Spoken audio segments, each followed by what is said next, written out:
ప్రపంచంలో అనేక దేశాలు నరేంద్ర మోడీ లాంటి వ్యక్తులు మా దేశంలో ఎందుకు పుట్టలే, మా ప్రాంతంలో ఎందుకు పుట్టలే, మా ఇంట్లో పుట్టాలి, మా బస్తీలో పుట్టాలి, మా ఊర్లో పుట్టాలి నరేంద్ర మోడీ లాంటి నాయకులు అని చెప్పి అలా ప్రపంచం అంతా ఎదురుస్తున్నది.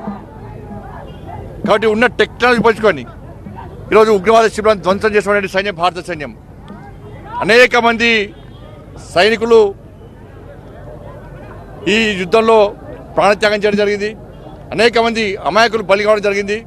వాళ్ళ భారతదేశం మాత్రం కేవలము ఉగ్రవాద శిబిరాన్ని టార్గెట్ చేస్తే, పాకిస్తాన్ మాత్రం భారతదేశంలోని సామాన్య ప్రజలను టార్గెట్ చేస్తూ ఇలా గుజరాత్ కానీ, రాజస్థాన్ కానీ, పంజాబ్, జమ్మూ కాశ్మీర్ లాంటి ప్రాంతాల్లో సామాన్య ప్రజలను హతమార్చిన విషయాన్ని ప్రపంచం గుర్తించింది.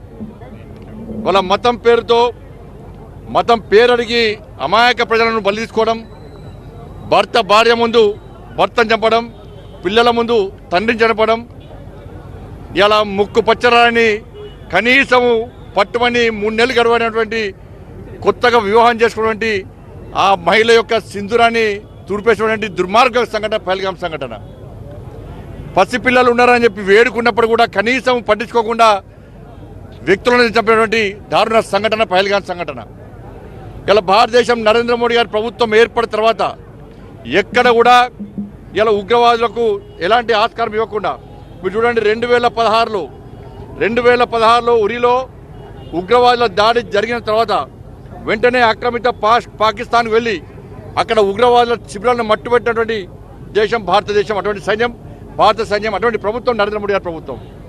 2019లో 40 మంది సైనికులను ఇలా ఆత్మాహుతి దాడితోని హతమార్చిన తర్వాత, హత్య చేసిన తర్వాత సర్జికల్ స్ట్రైక్ చేసి పాకిస్తాన్లో చొరబడి సర్జికల్ స్ట్రైక్ చేసినటువంటి ప్రభుత్వం భారతదేశ ప్రభుత్వం. అటువంటి సైన్యం భారత సైన్యం.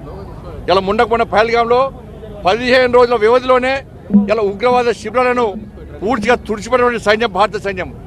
కాబట్టి అనేక మంది సైనికులు ఇలా దేశం రక్షణగా ఉన్నారు. కాబట్టి రాబోయే రోజుల్లో ఎట్టి బస్సులో యుద్ధం ఆపే ప్రసక్తి లేదు.